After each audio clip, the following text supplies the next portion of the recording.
They are pretty tasty. Two little tentacles there. Green abalone. It's pretty neat. I'm at Haskell's Beach out by Goleta, California. And my plan is to jog up west, or north, I guess, but westish. So that up there says, you know, stay below high tide line because it's private, and you got to be careful going this way on like medium to high tides because you can get trapped. This area here has a lot of sand right now, but yeah, in the winter after the storms, a lot of the sand here really washes out, so you know it's harder to jog. That being said, that time of year too, you get a lot of nice tide pools. So we can kind of look over here. You can already see some pools, but I don't see anything great. I'm gonna just keep jogging further along the coast.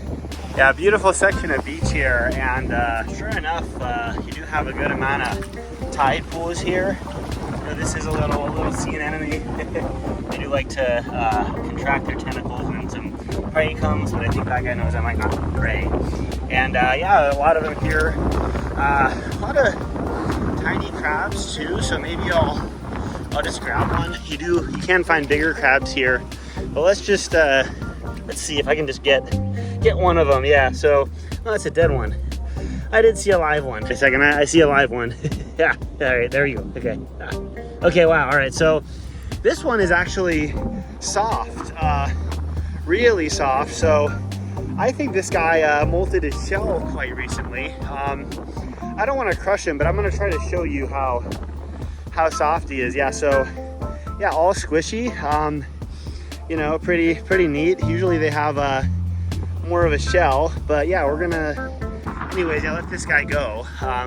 Pretty defenseless in this state, you know, not much in terms of any sort of hardness they can kind of get protected by. And not much here right now, you know, so I think I might get a little photo here real quick and then keep jogging further up. Maybe we'll get tide pools, maybe we'll get something else, no idea, but nonetheless, beautiful area. Yeah, so when I jog up here, there are a few spots that I tend to stop, and this is one of them. It's kind of early on in terms of like the scope of what you can do here, but yeah, still nice to visit. I'm gonna keep going up anyways. Not sure where I'm gonna go next, but hopefully it's cool. And yeah, we got some other tide pools here, and there's like one other person on the beach right now in this area, so not super crowded, which is good. But I might just hold back before I keep jogging up and look around these. So it is kind of murky and sandy. I think a lot of that's due to the action of the waves here. And yeah, sure enough, you have some neat rock formations like this little arch here. So not expecting that, but yeah, definitely present and yeah, see-through. So yeah, neat little rock formation there. Again, I don't really have a plan, but I think what it's going to involve is jogging, not filming much, and then stopping and filming the tide pools I see. I do want to find something here a little larger, maybe like a big crab, but I feel like a lot of this is just so filled in with sand that it might be just asking for too much right now. Anyways, I'm gonna keep jogging after I get a few photos of this because it's a beautiful area. Some of these sea cliffs are really wild in terms of like the weird, I don't know if you call this like a pothole or what, but neat little sort of open voids in the formation. I think some of this is just wave interaction with I don't know, maybe less resistant units, and the fact that it's maybe deformed could be like a result of a soft sediment deformation or something. But yeah, nonetheless, kind of looks like some cheese here with all the holes. So I'm just filming because I'm jogging and I'm not running right through the birds, but we're gonna get a big flock of birds shortly. Maybe. I don't know. Maybe not. Sometimes they're just chill, you know. I don't know. Yeah, there they go. Yeah, so, all right, they didn't fly too far, but lots of seagulls. And good thing if that I have a hat, just in case they were to fly over me. Now with the wind, which maybe you can hear, I think it's unlikely they would go my direction, but I might have a problem just a little further up there. There seem to be a bunch of birds, so we'll see.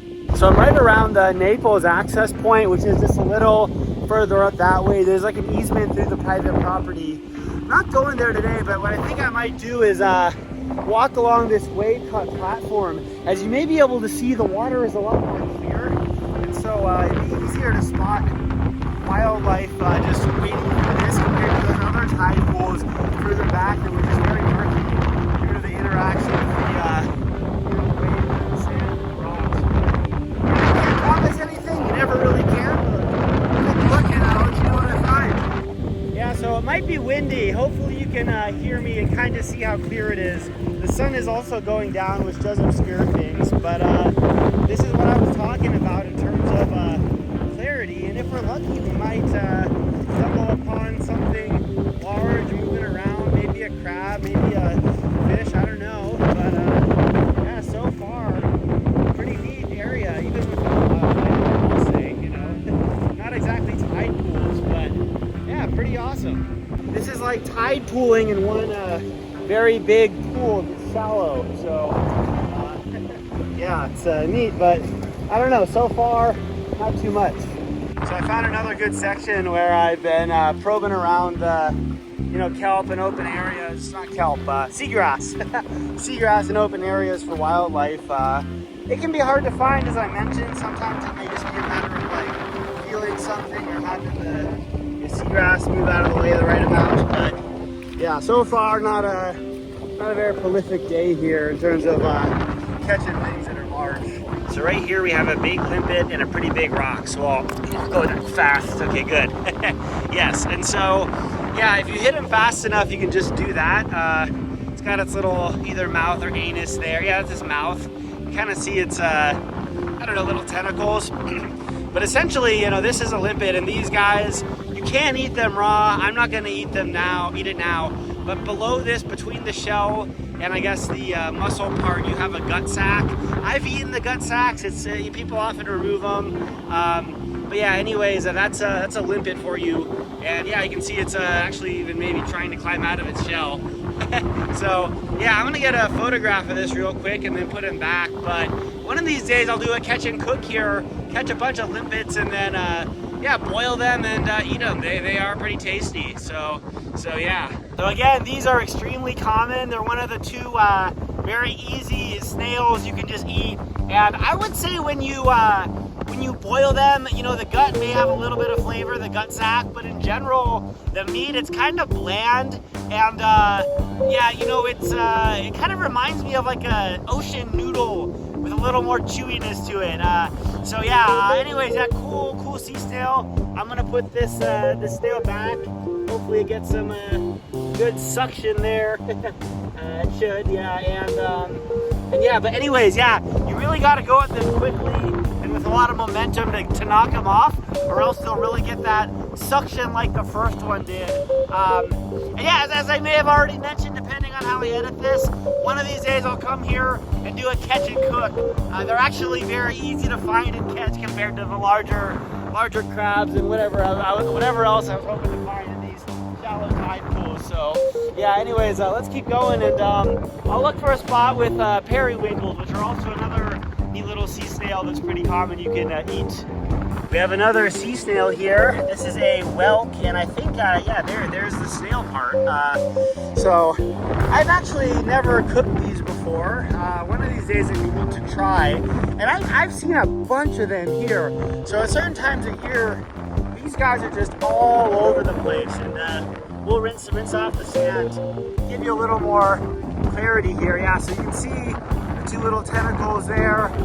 For whatever reason, his little armored door is not closing all the way. I don't know why. There could be something wrong with him. Maybe it's just the fact that he got trapped out as the tide was lowering. But anyways, yeah, really cool whelk. Again, I haven't eaten this kind of snail before.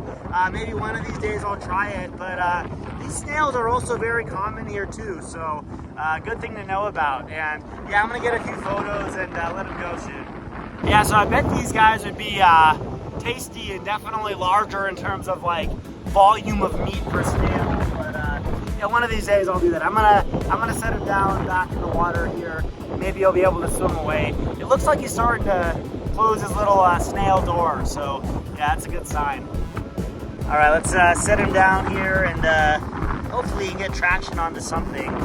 Yeah, that should be good. There's not too much momentum in the water right now to knock his shell around. But yeah, anyways, yeah, neat to see. Let's find some periwinkles soon. I'm sure I'll see some on the rocks at some point. The neat thing about a lot of these rocks is they're all kind of their own ecosystem, right? You know, we're seeing a lot of limpets at the moment. Another, the sun might make it hard, but another big limpet there. Oh, another limpet, right? Let's just do this a different way. Yeah, so this is how easy it is to just find the limpet. So you'd want to knock that guy off pretty hard, knock that guy off pretty hard, knock this guy, knock this guy. Lots of limpets on some of these rocks.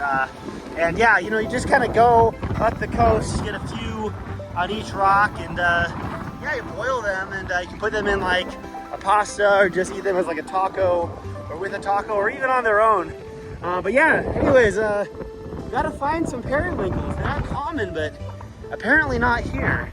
Yeah, a lot of these rocks are really dominated by the limpets, so all of these are just really tiny limpets. And essentially what they do, I think, is just graze on the kelp, right, or any sort of seaweed. So yeah, limpet, just hundreds and hundreds of little limpets on this rock. But for whatever reason, yeah, none of the periwinkles, right? Lots of limpets, definitely some barnacles, but yeah, anyways, hopefully I can at least find one. Another neat thing you can find here are green abalone shells, and I'll explain why that's the case too. But yeah, they're very beautiful in terms of like the colors of their shells, and you know, people make jewelry out of this kind of stuff, so pretty neat. And I'll explain to you why you can find these here pretty easily, even though they're not readily out here. So this is the shell of that green abalone I just found, and you can find abalones along the coast here, but they're not very common, and if I remember correctly, they may be protected. I don't really know, but yeah, you know, in this area, just a little ways upstream, or up the coast, sorry, I'm used to the streams, you get this abalone farm coming out of Dos Pueblos Ranch. So what happens is sometimes the shells wind up really kind of washing out of that abalone farm, and you'll see them along the coast here, especially to the east of it, just due to the south swell. Kind of, you know, the currents transporting the shells this way rather than further up west along the coast. But yeah, they are beautiful. I might hold on to this one, but to be honest, I found a bunch of them here, and I think I may even have some still. I don't keep a lot. So yeah, anyways, yeah, let's keep jogging down, and I might turn around at the ranch. I don't know, I haven't planned yet. So this is Dos Pueblos Ranch, and I'm not gonna go too much further than this. And just so you're aware, California, you know, up to the mean high tide line, it's public. So you can, you know, in a low tide, you can go past the ranch, all of this stuff, but at high tide, you know, it's private. Up to the mean high tide line is private, I guess, wherever that is. But yeah, this is the discharge for the abalone farm, if I haven't already said it. And that's where a lot of the green abalone shells actually wash out of that you'll find along the coast here. And they're like extremely prevalent, but definitely more common here than other places. And yeah, you can find other abalones. Like I remember, you know, seeing an abalone out near Arroyo Hondo a couple years ago. There was some other variety. If I can find the picture, I'll put it here. But that's more of like one of the less common wild abalones that you will see out here. But it's less prevalent in the tide pools. Yeah, anyways, one of these days I'll do more diving though. I think right now it might be murky, but let's go check out one of these sea caves real quick before I jog back. And I still need to find a periwinkle too. I can't believe I haven't found one yet. They're generally pretty easy to find, but every rock here seems to be really infested by these limpets. So yeah. Yeah, so you got these, I guess I'd call them sea caves here. This is one of them, more or less, and yeah, pretty beautiful. I might actually get a picture here. Dang, if I was a little earlier, I could have gotten a sunset pic. Very close, or a little later. If I was a little later, could have gotten a sunset pic. I still got some photos of the sun going down. Anyways, yeah, I think that's kind of a small one, but I think there's like one more good sea cave just right over here. Access can be challenging sometimes, but if you wind up getting back here with the sands lower, you know, So very low tide, maybe in the spring or something like that, or even the winter. This goes back even a lot further than what you're gonna see now. But yeah, even now, it's pretty wild cave, and yeah, the sun shines just right onto the back, at least this season. So pretty crazy. Yeah, sunset here would be wild, especially over the next couple of days, because over, the sun sets different places as the seasons change, the days change. So yeah, right now you just have the perfect lighting coming through here with the sun as it goes down. So I am lucky because on this rock we have some very small periwinkles. So I'm gonna just rip 2 of them off. These are a lot smaller. Give me a sec. Than anything I would eat. But they're these. Can you see? I don't know. Maybe I'll try to focus in on them. Yeah. So these are essentially very, very small periwinkles, and I would say between limpets, which are kind of all over here, and periwinkles taste better, and what you wind up doing with them is you boil them, and then you get a little like clothespin type thing, or I don't know, safety pin. Yeah, safety pin's the right word. Some sort of needle. You can pull them out. It's kind of like a string, and then you eat the string, and it is really quite tasty, given what it looks like. So yeah, and there's a few more here, right? But these are all quite small. I might find some better periwinkles at some point. But yeah, so far not too many here, and the ones that I am seeing are very tiny. So, and the lighting is horrible too, so I'm not sure this is great. Anyways, yeah, it looks like they're taking a hold on this rock, or at least beginning to, because there are a bunch of small ones here, but nothing huge. So yeah, I'm happy I was able to show you limpets and periwinkles, even though the periwinkles weren't phenomenal in terms of their size. But yeah, a lot of those big limpets, those would be great for eating. All right, yeah, so I figured I'd get a little more footage because I'd like to illustrate how dynamic the beaches are here, especially the sea cliffs in terms of how quickly they change. And one example of that is this, and if it's not obvious, there's a little arch there. So I'm gonna show you all this arch. Yeah, so it's the first time I've seen this, and yeah, right over here, you have this nice little arch and can see this beautiful view of the coast. Yeah, I think it's pretty neat.